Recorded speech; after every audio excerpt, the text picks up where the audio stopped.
আগে আসতে হয়, একটা অ্যাক্সিডেন্ট।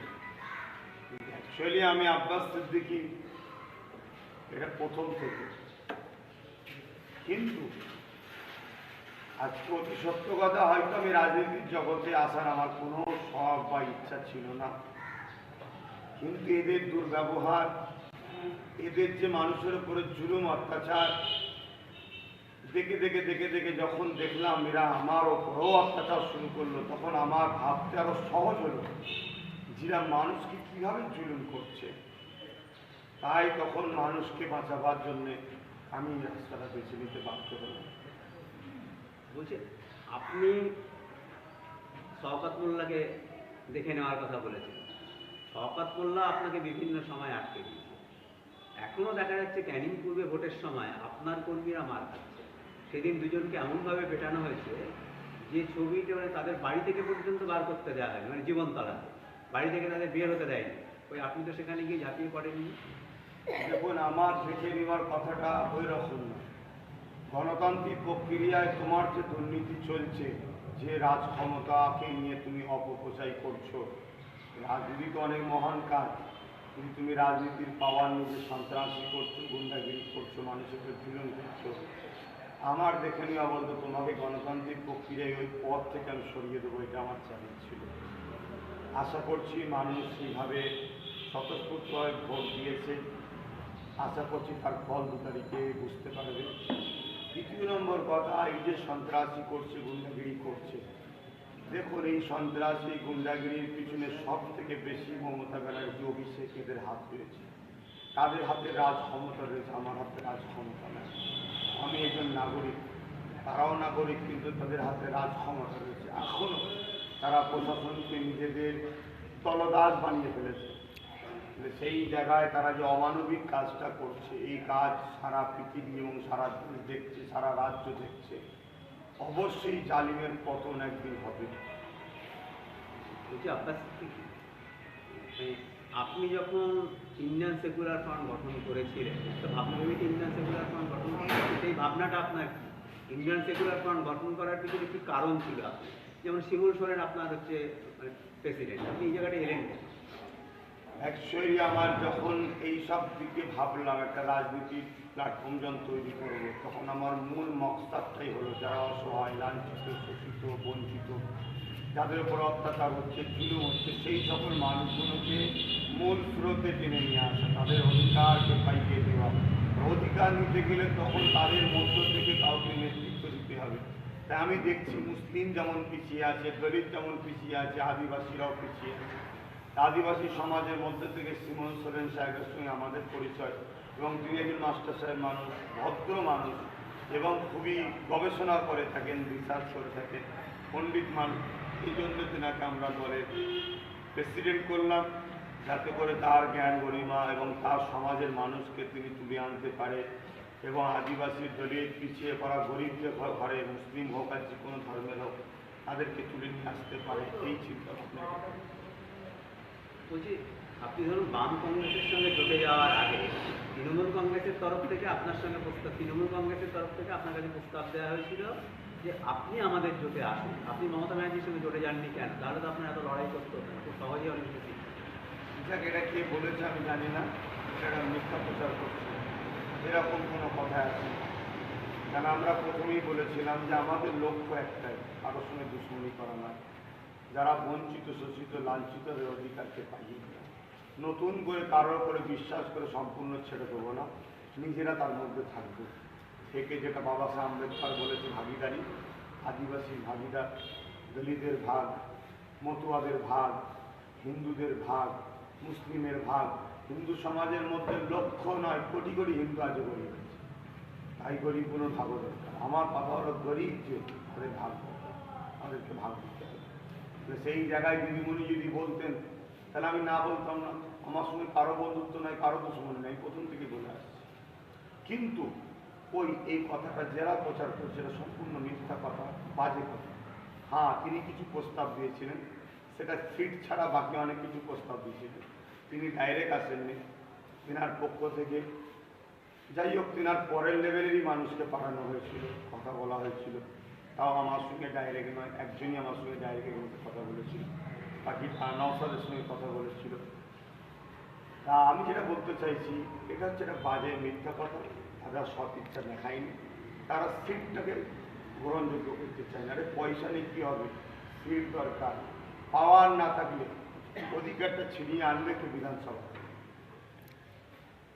বলছি যে আপনার স্যার, যে আপনি তো সিটের কথা বলছেন, পাওয়ারের কথা বলছেন, আপনি ফুরফুরার ছেলে এবং সব থেকে বড় কথা হচ্ছে মানে পীরজাদা, মানে পীরের বংশ। এই জায়গাটাকে তো লোকে ভাবে যে এটা একটা মুসলমানদের পীঠস্থান। তা আপনার কথা লোকে হিন্দুরা আপনার কথা বিশ্বাস করবে না। হাজার হাজার বছরের ঐতিহ্য ফুরফুরা শরীফ একটা মুসলিমদের তীর্থভূমি হওয়ার পরও ফুরফুরা শরীফ কখনো কেউ সাম্প্রদায়িকতা বা কমনাল মাইন্ড এটাকেও ট্যাগ লাগাতে পারে না। এখানে গান্ধীবাবুর মতো মানুষ, বড় বড় স্বাধীনতা সংগ্রামীর মতো মানুষ তিনারাও এসেছেন, এবং দাদা হুজুর রহমতুল্লাহ আলাইহি তিনি একজন যেমন ধর্মগুরু ছিলেন তেমন তিনি স্বাধীনতা সংগ্রামী ছিলেন। একটা প্রকৃত ধার্মিকই সে প্রকৃত দেশপ্রেমিক হতে পারে। কারণ দেশকে ভালোবাসা একটা পুণ্যের কাজ, নেকির কাজ, সওয়াবের কাজ। তাহলে সেই জায়গাতে এইটা দাদা হুজুর রহমতুল্লাহ আলাইহি তিনি করেছেন। তাই তিনি সর্বধর্মের মানুষের কথা বলেছেন, দেশের কথা বলেছেন, সমাজের কথা বলেছেন। আপনি তো ধর্মের কথা বলছেন, প্রকৃত ধার্মিক যে সে দেশের কথা হয় না। আপনি যদি সেই অর্থে দেখেন, তাহলে মোহন ভাগবত একজন ধার্মিক, মোদিও একজন ধার্মিক, তো তারাও তো দেশের কথা হয়। প্রকৃত ধার্মিক কি সেটা জানতে হবে। একজন ধর্ম ব্যবসায়ী হয়, একজন ধার্মিক হয়। একজন ধর্মকে সাইনবোর্ড হিসেবে কাজে লাগায়, আর একজন ধর্ম অনুযায়ী চলে। অতএব তিনারা যে ধর্মের মানুষ, সেই ধর্মের মূল গ্রন্থ অনুযায়ী তিনারা চলছে কি দেখতে হবে। শুধু দাবি করলে হয় না আমি ইসলামের অনুসারী, আমি কোরআন অনুযায়ী চলি কিনা দেখতে হবে। কোরআনের কোনো জায়গায় নেই একটা কথা যেটা অসামাজিক, মানব বিরোধী, দেশ বিরোধী, সমাজ বিরোধী কোনো কথা নেই। তাহলে আমার মুখ বিরোধী কোনো কথা সমাজ বিরোধী, মানব বিরোধী, দেশ বিরোধী বাইর হয়, জানতে আমি প্রকৃত ধার্মিক নয়। ঠিক তেমনই আমার যতটুকু জানা আছে, হিন্দু ধর্মের মূল গ্রন্থ চারটে, বেদ, চতুর্বেদ। বেদেরও কোনো জায়গাতে এমন কোনো কথা নেই এটা সমাজ বিরোধী, দেশ বিরোধী, মানব বিরোধী। আমি যতটুকু জানি, আমি তো পণ্ডিত নয় হইতে। সেই জায়গায় যদি কেউ বলে আমি হিন্দু, আর তার কথাটা বেদের সঙ্গে যদি টক্কর হয়, জানতে হবে সে প্রকৃত ধার্মিক হতে পারে। যাকের পরও যদি কথাটা কারো আঘাত লাগে, আমি কেন কোনো ধর্ম বিষয়ে বলতে চাই না, ক্ষমার নজরে দেখবেন। ধর্ম ছাড়া আলোচনা করলে মনে হয় ভালো। বলছি যে আপনি ধরুন আজকে ফুরফুরায় কখনো ডিরেক্ট রাজনীতি আসেনি, আপনি একমাত্র, আপনি ফুরফুরার ইতিহাসে প্রথম ইতিহাস গড়লেন ফুরফুরায়, সরাসরি রাজনীতিতে গেলেন। মানে এই জায়গাটা যাওয়ার পিছনে আপনার কারণটা? দেখুন, অন্যজনদের সঙ্গে আমার একটা বাড়তি পয়েন্ট, সময়ের সাথে সাথে সব কিছু চেঞ্জ করতে হবে। একটাই শুধু বাড়তি পয়েন্ট, সেই বাড়তি পয়েন্টটা হচ্ছে কি, একটা দলের প্রতিষ্ঠিত করেছি, কিন্তু সেই দলের আমি দেব শুধুমাত্র সাহস করে আগে একটা দলের নাম দিয়ে প্রতিষ্ঠিত করে দিয়েছি। বাকি কোনো দলকে সাপোর্ট করা, যেমন আমি আজকে সাপোর্ট করছি সংযুক্ত মোর্চাকে, এই সাপোর্ট ইতিপূর্বে কেউ টিএমসিকেও করেছে, কেউ বামকেও করেছে, কেউ কংগ্রেসকেও করেছে। ইতিপূর্বে সাপোর্ট সবাই করেছে। একটা নাগরিক সাপোর্ট করবে না যদি বলে, তাহলে সে নাগরিক কেমন করে হলো? ভোট দেওয়াটাও সাপোর্ট, আর ইনডাইরেক্ট কাউকে প্রচার করে দেওয়াটাও সাপোর্ট, কোনো এমএলএ মন্ত্রী হাত তুলে স্টেজে দেখিয়ে দেওয়াটাও সাপোর্ট, কারো পিঠে হাত চাপড়ে দিয়ে বলে দেওয়ার ছেলেটা ভালো, তোমরা খেয়াল রাখো, ওটাও সাপোর্ট। সাপোর্ট সবাই করেছে, বাড়তি একটু আমি করেছি। সেটা হচ্ছে কি, একটা দল মানে প্রতিষ্ঠিত করেছি। কেন প্রতিষ্ঠিত করেছি? আমি দেখেছি বারবার এই সাপোর্ট যাদের করি, তারা সাপোর্ট নেবার পরে ঠিক জায়গায় পৌঁছে গিয়ে অনেক সময় ভুলে যায়।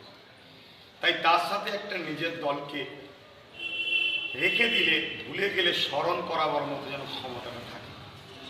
কেন আমার লক্ষ্য গরিবদের উদ্ধার করা, গরিবদের যে অধিকার পাইয়ে দেওয়া। যদি এই কাজটা করা ইসলাম বিরোধী নয়, সংবিধান বিরোধী নয়, তাহলে এ বিষয়ে যদি কেউ প্রশ্ন করে বা বাধা সৃষ্টি করে, জিজ্ঞেস করতে পারে। বাধা সৃষ্টি করাটা কারো শোভা পাবে না। ধরে নিই বাম কংগ্রেস আইএসএফ জোট ক্ষমতায় এলো। ধরে নিন, আপনার প্রথম কাজ কি হবে?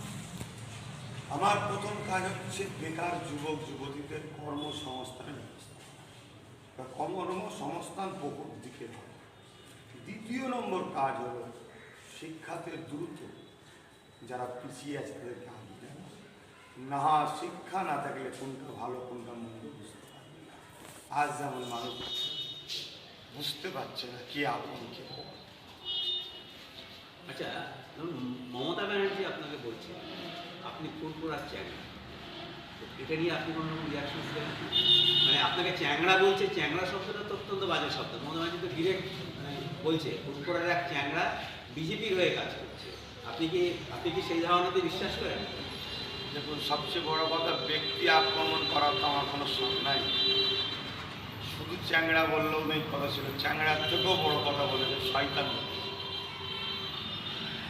অত্যন্ত দুর্ভাগ্যজনক যে আমার পশ্চিমবাংলায় এমন একটা মানুষ 10 বছর সিএম ছিল, যার হাকিকাতটা আজকে বুঝে যাচ্ছে যে হারার সময় তার দৃশ্যটা কী হচ্ছে, তার ভাষাটা কি বাহির হচ্ছে।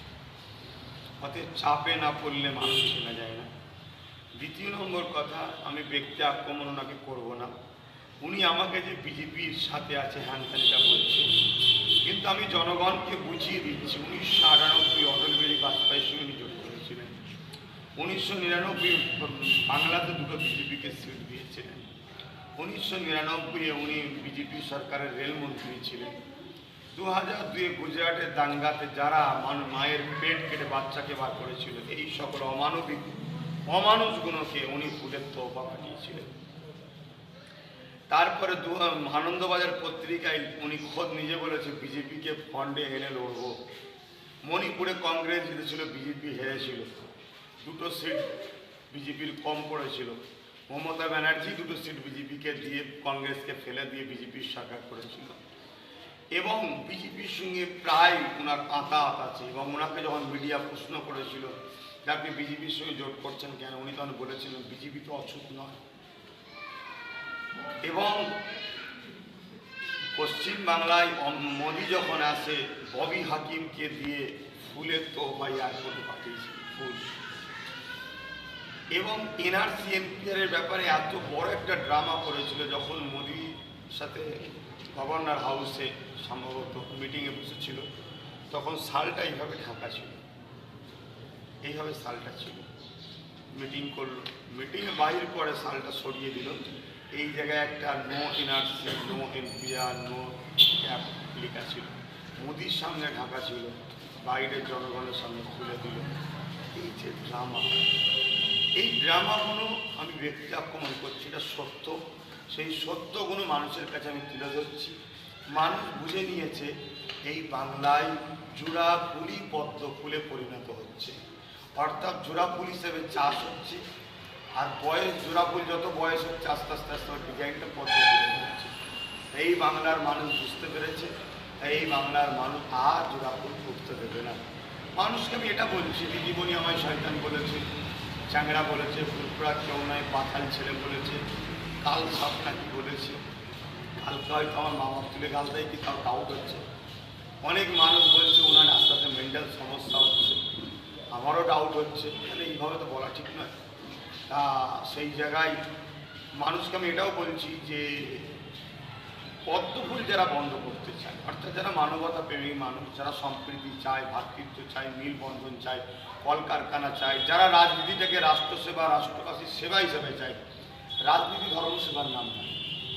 ধার্মিক হও, তোমার ধর্ম অটোমেটিক। প্রত্যেকটা ধর্মের যদি কেউ ক্ষতি করে থাকে, সেই ধর্মের মান্যওয়ালারা ক্ষতি করে, অন্য লোকেরা ক্ষতি করে না। আমি যদি আমার ধর্মের, আমি এই ধর্মটাকে ভুল ইউজ করি, তার জন্য আমার ধর্ম বন্ধ হবে, অন্য কেউ আমার ধর্ম বদলা করতে পারে না। সেই জায়গায় অনেক মিনিট এটা বলুন, সেই জায়গায় তার এই পদ্ম ফুলকে যারা বন্ধ করতে চায় তাদের উচিত হবে, ধরুন বাজারে গুটকাকে বন্ধ করতে চাইছেন, গুটকা ব্যান্ড হবে, দোকানে দোকানে যে ছাপ্পা মেরে কিছু পাবেন না, 500, 200, 300 প্যাকেট পাবেন। পরের দিন আবার ফ্যাক্টরি দিয়ে চলে যাবে, আবার ছাপ্পা আবার আসবে, ফ্যাক্টরিটা তালা মেরে দিন, বাজারে দেখবেন প্রোডাকশন বন্ধ থাকবে, বাজারে মাল পাওয়া যাবে না। অতএব জোড়া ফুল, এই পদ্ম ফুলকেই আপনি বাজারে বন্ধ করতে চান, জোড়া ফুলের কারখানায় তালা মেরে দিন, যেখান থেকে প্রোডাকশন হচ্ছে। তাহলে দেখবেন বাজারে আর করছে। তার মানে এই যে ব্যক্তি আক্রমণ হচ্ছে বন্দ্যোপাধ্যায় করেছে, তার মানে কি এটা কি আপনাকে গুরুত্ব দিচ্ছে বা আপনাকে ভয় পাচ্ছে কি? ব্যাপারটা হচ্ছে আমি যেখানে যেখানে যাচ্ছি, যেভাবে মানুষকে আমি বুঝাচ্ছি, আমার কথাকে মানুষ যেভাবে গ্রহণযোগ্য করছে। কোনো একটা জায়গায় মমতা ব্যানার্জি 91টা সিটে ভোট হয়ে গেছে, আর আজকে 10 তারিখ চলছে, আজকেও ওনার অবস্থা খারাপ হয়ে গেছে। এই যে 91টা সিটে উনি হারতে চলেছে। উনি বলেছিলেন যে বিজেপিকে রুখতে গেলে মমতা ব্যানার্জি পারবে, কিন্তু আমি বলছি 2011-র আগে তো বিজেপি ছিল না, তাহলে 11-র পর থেকে বিজেপি এলো। কার পাহারাতে আমার চোর পড়েছে বাংলায়? 10 বছর ছিল পাহারায়। আমি দেখছি যিনি পাহারা দেওয়া অবস্থায় বিজেপি ঢুকেছে, তিনাকে আবার দায়িত্ব দিচ্ছে বিজেপি ঢুকার। হয় সেটিং নাই কমজোর। তাই আমার বক্তব্য, ওনার উপর ভরসা করো না। আর 91 জায়গার ভোটেতে, বিশেষ করে ওনার বিধানসভা নন্দীগ্রামেতে, উনি নিজে ঘরের মধ্যে 2 ঘন্টা বন্দি, এবং 100-র উপরে জায়গায় বুথ এজেন্ট দিতে পারেনি, উনি বিজেপিকে রুখতে দিল। কিন্তু সেই জায়গায় সংযুক্ত মোর্চা আজকে 3 জন মিলে, 4 জন মিলে, 5 জন মিলে, 10 জন মিলে একসাথে হাতে হাত দিয়ে আমরা যে লড়াইটা করছি, এই লড়াই আমরা চোখে চোখ রেখে পদ্মফুলকে আমরা সরিয়ে দিচ্ছি। এবং সংযুক্ত মোর্চা হওয়ার পরে লাইন দিয়ে সারি সারি পদ্মফুল ছেড়ে দিয়ে সংযুক্ত মোর্চাটা ঢুকে যাচ্ছে। আর পদ্মফুল আসার পিছনে তো টিএমসির দুর্ব্যবহারের জন্য হয়েছিল। মানুষ বাঁচাল, তো ওষুধকেই কবুল করে নিয়েছে। কি করে?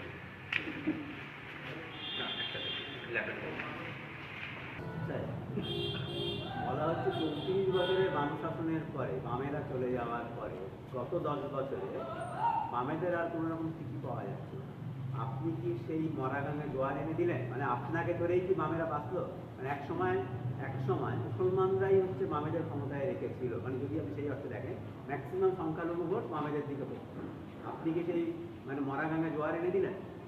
দেখুন, আমি এসব মাইন্ড করি না, আমি এসব ভাবিও না। আমি এতটুকু ভাবি, আমার সঙ্গে যে বন্ধুত্বের হাত বাইরেছে, আমার দায়িত্ব আমার বন্ধুকে হয়েছে। অর্থাৎ আমি যে বলেছিলাম আমার স্মৃতিকাল ভাবিলামি আম দিয়েছে, তাই আমার হেল্প করেছে, আমারও বিনিময় তাকে।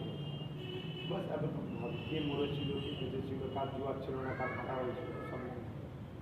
2 নম্বর কথা, বাম কংগ্রেসকে তো বিরোধী শূন্যর নামে পঞ্চায়েতের সময় বুথে কি বলে প্রার্থী নমিনেশন করতে দেওয়া হয়নি, মেরে তাদেরকে ভয়ভীতি দিয়ে চলে। কেন? যদি এরা থাকে, তাহলে মুসলমানের ওপরে আমি জুলুম করলে বাধ্য হয়ে লাভ মেরে চলে যাবো ওইদিকে।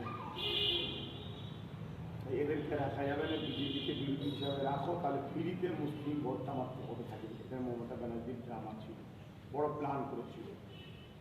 সেই প্ল্যানটা মানুষ বুঝতে পেরেছে, মানুষ সজাগ হয়েছে।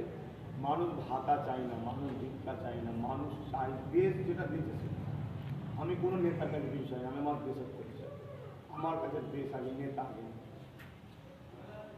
বলছি ধরুন মমতা ব্যানার্জির হাতে যখন, তৃণমূল কংগ্রেসের হাতে যখন রেল দপ্তর ছিল, বলা হয়েছিল ফুলপুরায় রেল হবে, ফুলপুরা ঢেলে সাজানো হবে, ফুলপুরা পর্যটন কেন্দ্র হবে। আপনি কি সেটা পেয়েছেন?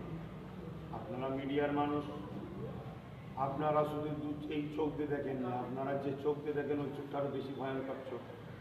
সেই চোখ দিয়ে তো দেখুন না, ক্যামেরার চোখ দিয়ে ফুরফুরা শরীফে রেল হয়েছে কি। ফুরফুরা শরীফের মতো এমন একটা ইন্টারন্যাশনাল জায়গা, যেটা বাংলার জন্য গর্ব, ভারতের জন্য গর্ব। সারা ওয়ার্ল্ড যে ফুরফুরা শরীফকে চেনে, সেই ফুরফুরা শরীফের রেল তো হয়নি। কিন্তু এখান থেকে 7-8 কিলোমিটার কম বেশি দূরে বরগেছিয়াতে বাংলার, তখন তিনি সিএম ছিলেন মমতা ব্যানার্জি, এসে খোদ নিজে বলেছেন যে ফুরফুরা শরীফে রেল করে দিয়েছি। কত বড় মিথ্যা কথা!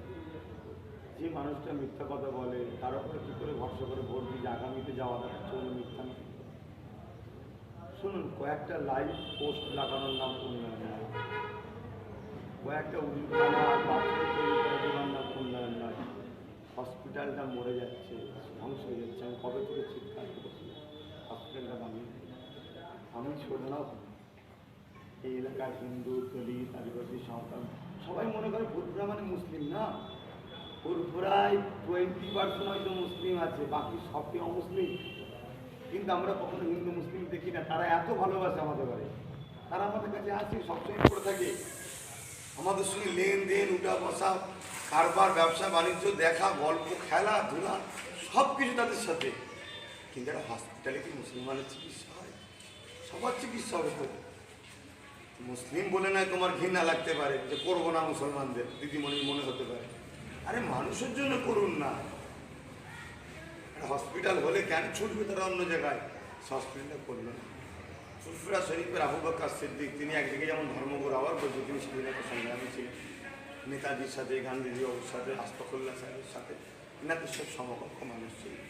এক লেভেল মানে একসাথে মিলে তারা দেশের জন্য বহুত কিছু করেছে। ইতিহাস আজকে তিনার নামে আমি বলেছেন ওটা বিশ্ববিদ্যালয় করে দেন, এখানে হিন্দু পড়বে, দলিত পড়বে, আদিবাসী পড়বে, সাঁওতাল পড়বে, বাগদি পড়বে, সমস্ত ধর্মের ভাতৃত্বটা বাড়বে করে দেয়নি।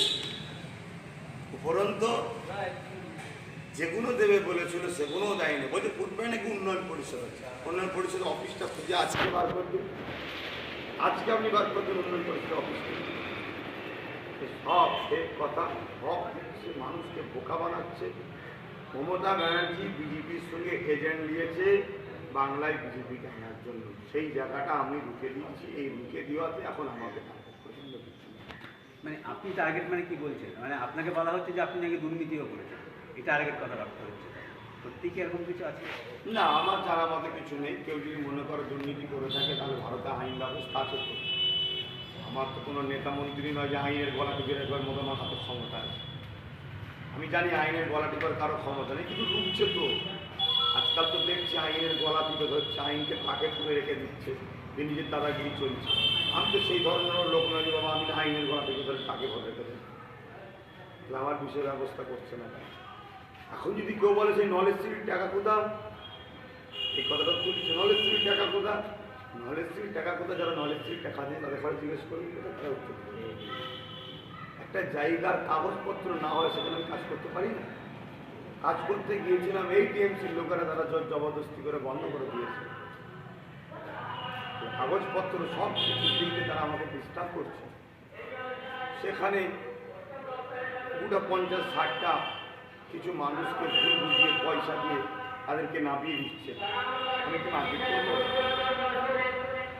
তাদেরকে বুঝে দিচ্ছে ভালো কাজ হচ্ছে, আপনারা কেন পরে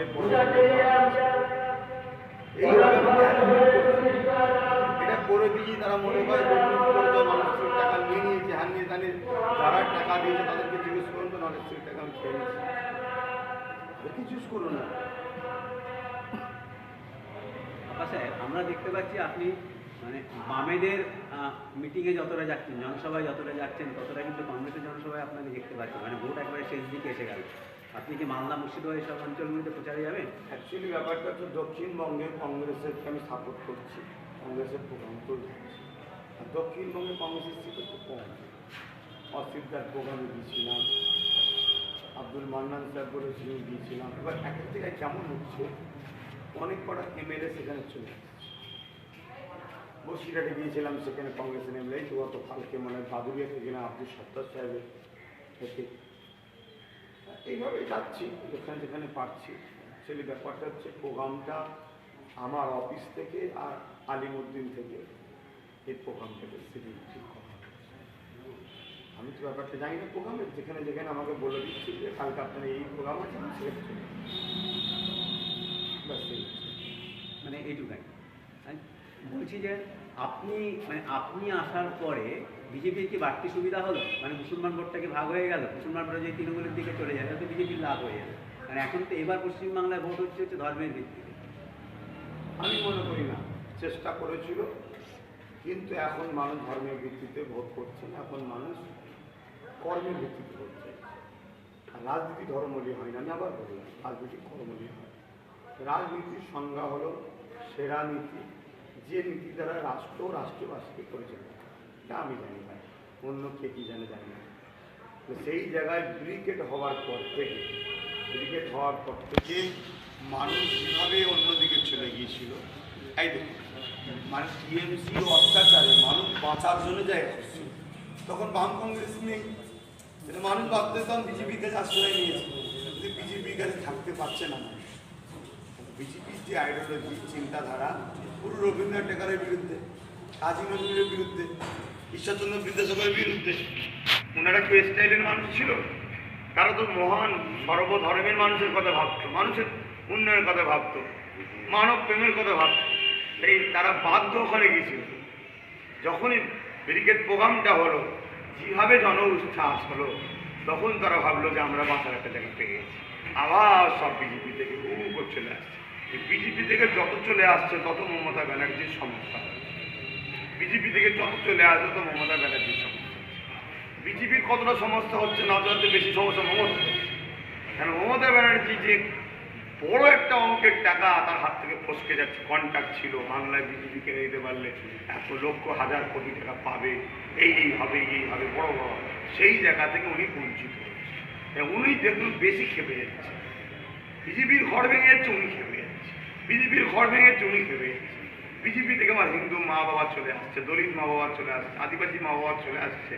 তারা ফিরে আসছে নিজেদের সেই যে পুরাতন সংসার ছিল, বাম কংগ্রেস, সেই যে সমাজ যেখানে জাতপাত নয়, যেখানে কর্ম হবে, শিল্প হবে, সবাই একসাথে মিলেমিশে থাকবে, সেই সমাজের দিকে ফিরে আসছে।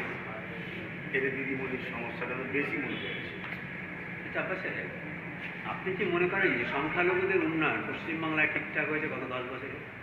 এবং সংখ্যালঘুদের যে মানে সংখ্যা এই যে বলা হচ্ছে ধরুন এত লোকের এত ভাতা দেওয়া হয়েছে, এত ছেলেদের এত ভাতা দেওয়া হয়েছে, এত মানে ম্যাক্সিমামটাই সংখ্যালঘুদের জন্য দেওয়া হয়েছে, যে জন্য হিন্দুরা আজকে কিন্তু অনেকটা মানে অ্যান্টি তৃণমূল বা অ্যান্টি হলো।